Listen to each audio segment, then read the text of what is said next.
Welcome to the treasure trove of folk tales, a magical collection of stories that have inspired generations. Embark on a mythical journey with heroes, fairies, and enchanting creatures, opening the door to a world of imagination and emotion. The Twice-Awakened Dreamer. Your Majesty, long time ago, in a prosperous city on the banks of the Tigris River, there lived a young man named Karim, the only son of a famous merchant. From a young age, he dreamed of adventures in faraway lands, of strange lands where magic and reality intertwine like the silk of Persia. One moonlit night, while standing on his terrace, gazing at the starry sky, Karim suddenly heard a strange whisper in his ear. If you want to know your true destiny, go to the abandoned market in the west, when the moon is at its peak. At first he thought it was an illusion, but the whisper rang out 3 times, as clearly as if someone were standing next to him. Driven by curiosity, Karim set out at midnight, weaving through the deserted alleys to reach the abandoned market. There, among the ruins, was an ancient mirror inlaid with gems that sparkled blue in the moonlight. When Karim looked into the mirror, a mist rose, and he fell into a strange dream. He woke up and found himself a prince living in a gilded palace. Beautiful women served him, and his ministers respected him. A prophet in the court told him, "Your fate has changed. You are the ruler of the East, the only one who holds the key to open the gate of time, where the past, present, and future meet."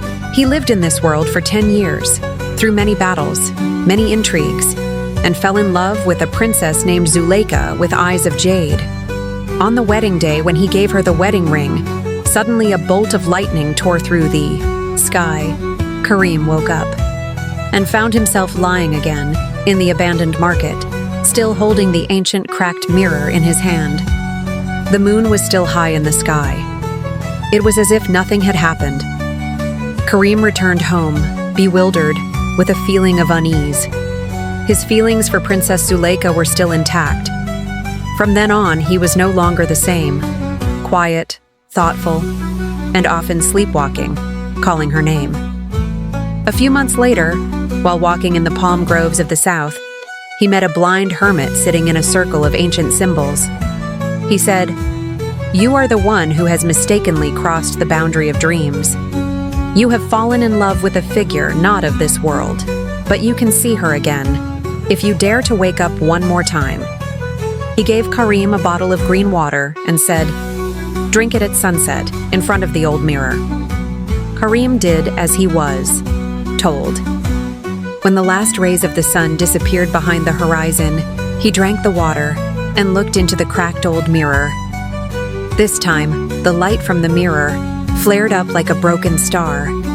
He falls into a dream again. But this time, it is a different world. No palace, no power. Karim is a beggar, wandering the red desert, carrying a strange map, drawn in silver ink, showing the way to the Tower of Memory, a place to keep the souls, the forgotten people, in dreams. Along the way, he meets strange creatures, talking firebirds, skeletons singing in the night, and a guardian, a bridge of mirrors of souls, only allowing those who have not lied to themselves to cross.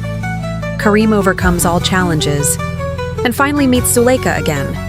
She is imprisoned in a mirror hanging in the starry sky between the layers of dreams. To save her, he must pay the price, exchange all memories of himself. He agrees.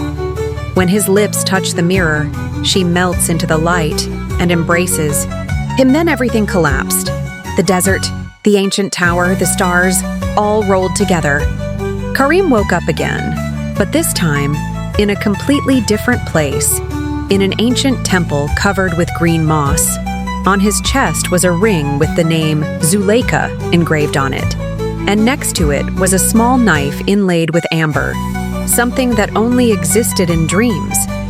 Karim understood that what was a dream, what was real, was no longer important.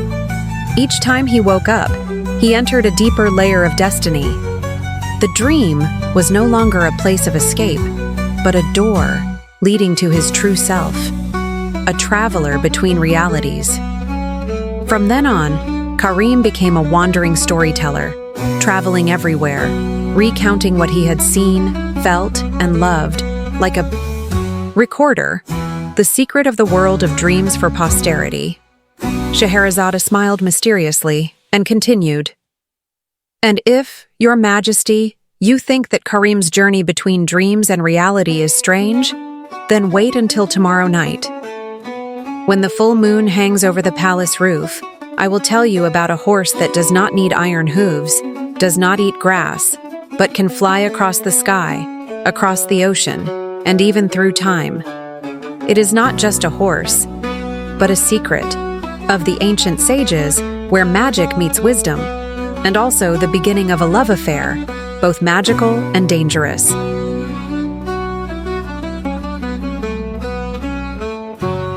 The tale has come to an end, yet the magic of these legends lives on in your heart. Keep dreaming and spreading the wonder.